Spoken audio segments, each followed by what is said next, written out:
smell. Oh no! The soup's burning!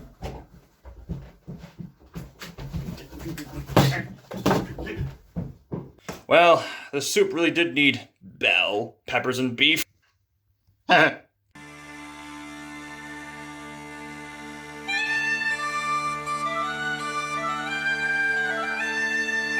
So, assuming you don't get immersed yourself in the virtual world 24/7, chances are you've likely gone out to the cinema during this pandemic time to see the latest anime hit by the same creator that brought us this movie. Yes, Studio Chizu, is it? Yes, Studio Chizu has brought us another fine anime film. It's interesting, director Mamoru Hosoda also made Summer Wars, another film that involved the social media. And it would appear that Mamoru Hosoda seems to be really getting further immersed into virtual reality. Yeah, I could picture paraphrasing the pitch. What would happen if you combined this and this, combined with the director who made this? Put them all together, blam! Belle. So what is Belle all about?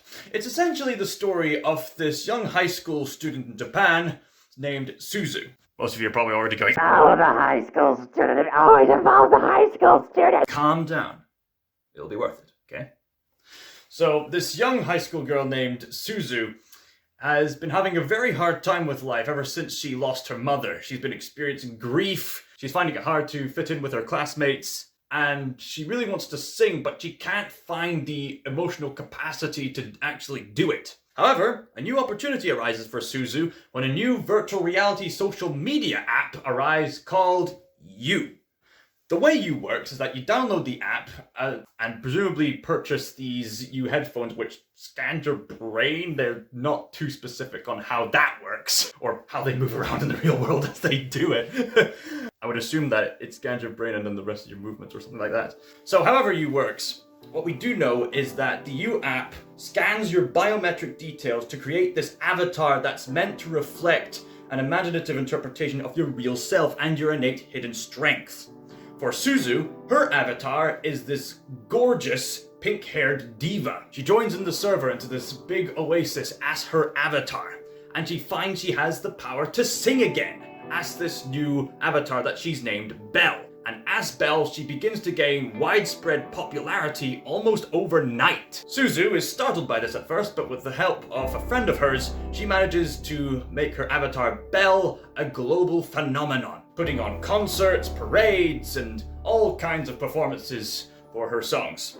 But then during one live concert, this beast avatar, see where this is going, comes in and lashes out on and fights off local superheroes as a form of lashing out. Suzu, or Belle, however you want to call her, is curious about this beast avatar known as Dragon, and finds him in his isolated castle to try to reach out to him personally. It's very much true that Belle takes heavy inspiration from Beauty and the Beast, specifically the Disney version. I mean, come on. The main protagonist is named Belle, and they give a few homages to the dance sequence and all other such details. I find it fascinating that Studio Chizu reached out to some other companies like Cartoon Saloon in Ireland to help design Belle and some other characters for a worldly aesthetic. And the aesthetics are gorgeous in this film's depiction of the real world and in the virtual world. The virtual world is really dynamic with its use of CGI. It's not often we see Japan use CGI, but they seem to be getting their hands on it as of lately. This stylized CGI with some mildly choppy frames and infinite expansions could be a great interpretation of being online. But in the real world, it's all usually flat and very mundane in the traditional animation style that Mamura has been known for. So there's a great contrast between these two worlds that this film sets up. Although I do remember someone on Discord who was talking to me saying they had an issue with the pacing. And I concluded perhaps this film could have had better segues between her entering the real world and the virtual world going back and forth, because it seemed to go back and forth almost instantaneously. So for many, some of the story beats and the pacing can seem a bit off, and people are not exactly calling this a perfect film, but I hear a helicopter.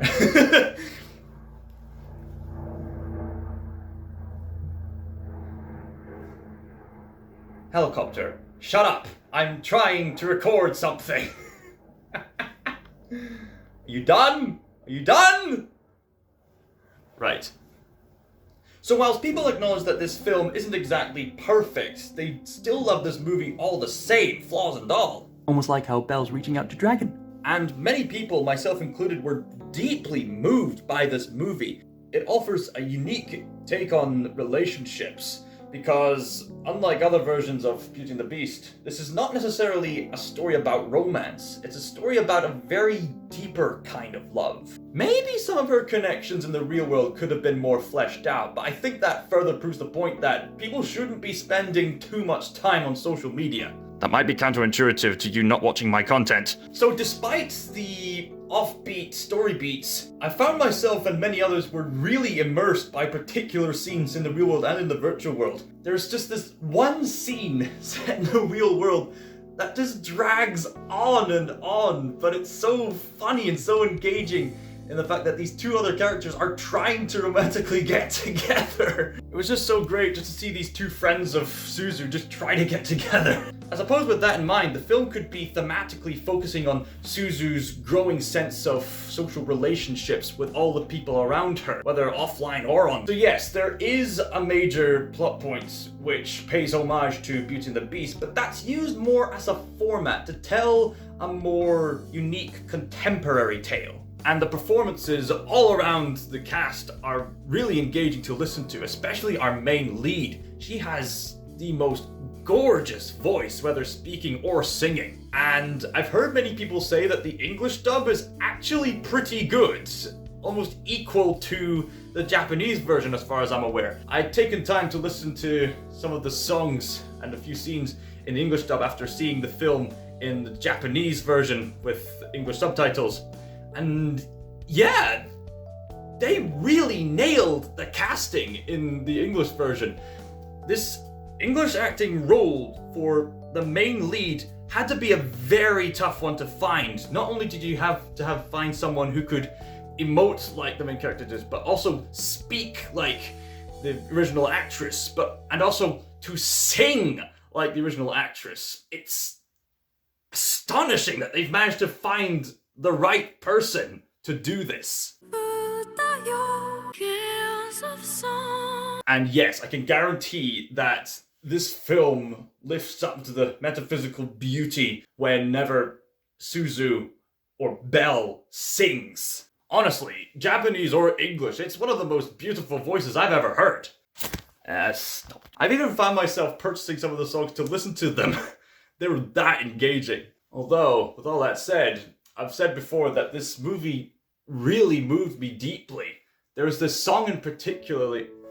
Spoiler alert! There's this song in particularly called A Million Miles Away, which just had me in absolute tears. Essentially, the setup is that Belle, as Suzu, is trying to know more about this beast. They're not really having a romantic relationship, but they're having a very deep relationship of relating to pain and saying that you're not alone in your suffering. I believe that's the core message that this film is trying to say, and I think that's very relevant in the time where social media has grown in popularity and will likely continue to grow with the implications of the metaverse and virtual reality. Say what you will about that, the stuff about Facebook, but everybody's trying to seek a connection, and everyone has these hurts that they build barriers around to try to prevent themselves from feeling hurt again. It's established at the beginning of the movie that Suzu couldn't understand why her mother sacrificed herself to save this one child. And this beast character, the dragon character, seems to be suffering from physical bruises on his back and seems to be lashing out on the community. But Suzu, as Belle, reaches out to this dragon beast and says, "You're not alone in your suffering." And with Yu's ability to bring out their hidden strengths, Suzu makes a song for Dragon to listen to. And as Belle, she manages to be bold enough to confront Dragon and to say, "Hey, you're not alone in your suffering. I'm right here for you. She manages to look beyond the surface level, which is fascinating because they clearly establish in this world that the system brings out the real you. So, of course, the original Beauty and the Beast tale said don't judge a book by its cover, and yet the system seems to be finding the insides of these people and bringing them out into the sunlight. So the fact that this dragon character is a beast indicates not necessarily ugliness in character like the original does, but more along the lines of getting so angry with life that they lash out as this big monster. And it's indicated that if you experience physical pain in the real world, it'll affect your avatar in the U world. They indicate that at one point when Suzu accidentally falls on her head and she gets a little bruise on her avatar. So that helps us to understand that whatever this dragon character is suffering, he's suffering hard. So Suzu and her friend try to go looking for this dragon character in real life to try to figure out who he is. They figure maybe it's this artist with tattoos, but these tattoos were displayed on his back, not on his shoulders. They reckon it would be this woman, but her avatar is this spoiled whiny baby, which could accurately describe a lot of Twitter users. They search far and wide, and they eventually find out that the real persona of this beast is a 14-year-old boy who's suffering from domestic abuse from his father and has apparently lost his mother too. Now, Suzu already figured out that Beast already had lost his mother as well, judging by the shattered picture of his mother. The shattered picture could also be an homage to the original Disney story, where we see a shattered painting of the Beast's original face before he got cursed into a beast. But in this version, it's a shattered image of his mother, as if to say this dragon is suffering immense pain from the loss of his mother. But of course, this pain also comes from the infliction from the domestic abuse of his father, and the fact that he hasn't really reached out to anybody to call out for help. He even has this rant about trying to help others through this video call he has with Suzu, and then he closes himself off. And so Suzu, her friend, and some other people who figure out that Suzu's actually Belle think there has to be some way to reach out to this lost boy. And the way they reach out to him, oh, I'm gonna have to add this to my top cry moments. I was not expecting to be this deeply emotionally moved, but I was. Essentially, Suzu's boyfriend, if you want to call him, the film's quite vague on that, which I quite like. He suggests that Suzu should sing another song for this boy. And not only sing, but to sing as Suzu herself. Sacrifice her avatar as Belle and expose who she really is in front of the whole world. Suzu is really scared at first, but through some insistence of her friends and through some courage on herself, she reckons the only way to reach out to this boy is to really touch him deeply, to really reach out to him, to say, hey, I'm going to go to all these limits just to help you. So she's willing to strip her own fame, strip her own persona, expose her introverted, vulnerable self in front of the whole internet, all to try to reach out to him to help him out. The lengths she goes to, this self-sacrifice, this willingness to be exposed, this bold courage to sing as herself, the way she sings about her own pain, about the beast's pain, about both of their pain together, about the pain that everyone experiences at some point, and the eventual love it comes across. And the song, my days, the song, Million Miles Away. Oh my days. I was listening to it again the other night. A few tears came out.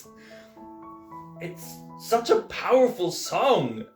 I mean, it starts, it's a big epic set piece. It's probably one of the most epic scenes I have ever, seen in a long, in cinema history.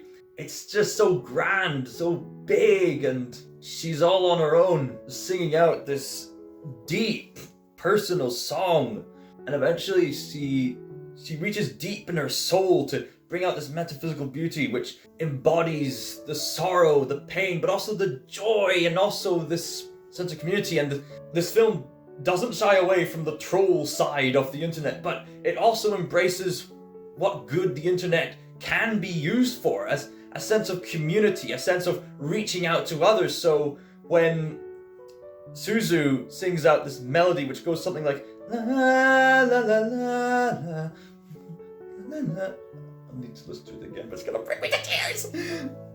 And she sings it several times, but then it gets to the point where everyone else joins in, and they're also tearing up. And then these lights come up, and oh my days, the music starts getting more upbeat, and this voice is just so beautiful. She goes really high, just about the joyous side of things, where re-embracing her Belle persona. Oh my days, oh my days. Bravo. Like, is this the best film I've ever seen of all time? Probably not. But that scene is... It might just be a perfect scene. It may be. So, that was tear-jerking enough as it was. But then, she with the help of her friends, she finds the address that finds the home of where this boy and his brother lives, goes out to help them out before the police can do anything about it within the 48-hour limit or something like that. And she protects the boys from this abusive father, even though she gets a scratch on her cheek from how aggressive he is. But her bravery and her strong spirit, her strengthened boldness, startles the father, and he runs away in shame. More tears were coming out, and this boy thanks Suzu for what she did, and he says to her, "I love you."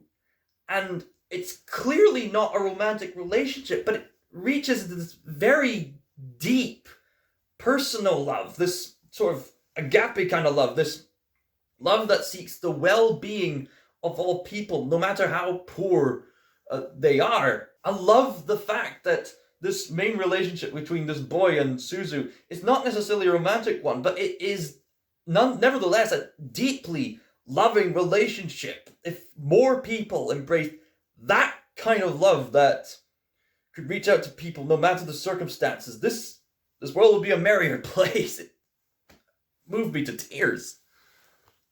And it's through this deepening sense of love, Suzu is finally able to realize and come to terms with why her own mother saved that little child. It was selfless kind of love. And that's wrapped up when she looks up to the sky as if to acknowledge her spirit and say, "Thank you. Thank you for helping me understand this." And she's ready to sing again. It's a beautiful movie. How would I rate this?